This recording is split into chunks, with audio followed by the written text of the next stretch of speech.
Hello दोस्तों, खुशामदीद हमारे channel पर। आज हम आपको बताएंगे कुम्मा दरवाइफ की किस्त नंबर 48 में क्या होगा। जैसा कि आप देख चुके हैं, किस्त नंबर 40 में जेला जाकर कुरान का दिया हुआ कीमती हार बेच आती है और इसके बाद वो पुलिस के जरिए कुरान को गिरफ्तार करवा देती है और पुलिस स्टेशन में कुरान गिरफ्तार होता है। वहां पर इसका दोस्त करण इससे मिलने आता है। आज हम आपको बताएंगे इसके बाद क्या हुआ। कुरान और इसका दोस्त जेल में बात कर रहे होते हैं।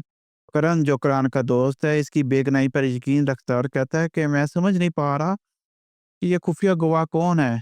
कुरान जवाब देता है कि जब मुझे गिरफ्तार किया गया, जेला ने मुझे ऐसे सर्द नजरों से देखा जैसे इसने मुझे सजा देने का फैसला कर लिया। वो कहता है कि मैं अभी इससे बात करूंगा, लेकिन कुरान अपनी महबूबा की फिक्र में है। वो कहता है कि मेरी माँ को मत बताना कि जेला ने मुझे कैद करवाया है, वरना वो जेला को नुकसान पहुंचा देगी।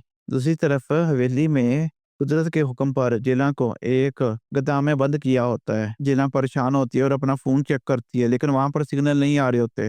वो खौफजदा होकर सोचती है कि मैं यहाँ से कैसे निकलूंगी। हवेली में आलिया नौकरानी से पूछती है कि जेला और कुरान कहाँ पर है। नौकरानी कहती है कि वो कहाँ पर गए हुए हैं, जल्दी वापस आ जाएंगे।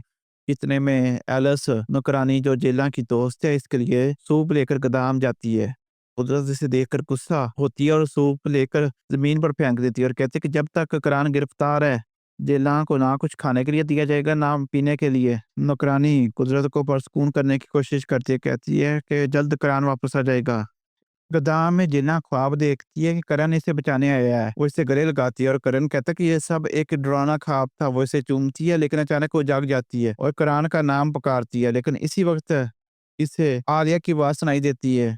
जिन्ना पुकारती है कि आलिया, मैं यहाँ बंद हूँ। मैं लुकन छुपाई खेल रही थी और खुद को बंद कर लिया। अगर तुम जीतना चाहती हो तो कुरान को ढूंढो, तो चाबी को ढूंढो और मुझे यहाँ से निकालो, लेकिन किसी को बताओ मत। आलिया ये समझकर कि ये एक मजाक है, चाबी ढूंढने लग जाती है, ये जाने बगैर कि वो जेला की जान बचाने वाली है। आलिया चाबी ढूंढ कर ले आती है और आकर वो दरवाजा खोलती है और जेला को बचा लेती है। जेला इसका शुक्रिया अदा करती है और कहती है कि किसी को मत बताना। इतने में कुरान का दोस्त हवेली आता है। कुदरत पूछती है कि करण कहाँ है। कुरान कहता है करण आज रात जेल में रहेगा, इस पर संगीन इल्जाम लग गया है। सीमा कहती है कि कुरान ने कौन सा किसी की जान ली है, वो ऐसा कभी नहीं करेगा। अमीर कहता है कि मैं यकीन करता हूँ, लेकिन ये ऐसे क्यों इल्जाम लगाया गया। कुरान का दोस्त बताता है कि एक खुफिया गवाह है जिससे सीमा और अमीर खौफजदा हो जाते हैं। कुरान का दोस्त पूछता है कि जेला कहाँ है, मुझे इससे यकूब के बारे में सवाल करना है, क्योंकि वो इससे आखिरी बार मिली थी। कुदरत बताती है कि इसने जिला को एक गोदाम में बंद किया हुआ है। कुरान का दोस्त गुस्से से कहता है कि ये गलत है।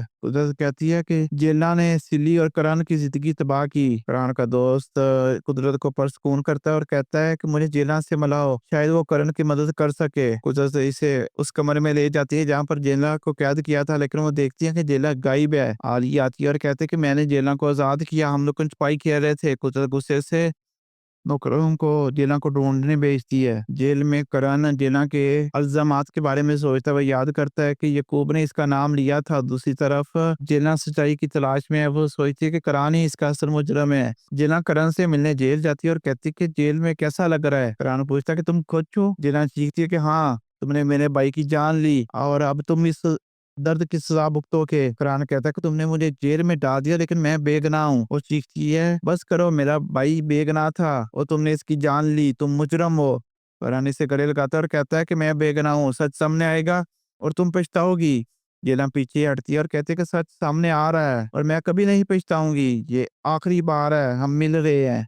कुरान रोते हुए कहता है, मैं कसम खाता हूँ मैं बेगुनाह हूँ। जेला रोते हुए चली जाती है। कुरान चीखता है, ये खुफिया गवाह कौन है। जेला पुलिस स्टेशन से निकलती है और देखती है कि कुदरत और सीमा कार से उतर रहे हैं। वो चुप जाती है। सीमा कुदरत से कहते है कि ये सब जेला की गलती है। कुदरत कसम खाती है कि वो जेला को सजा देगी। वो पुलिस स्टेशन में दाखिल होते ही है।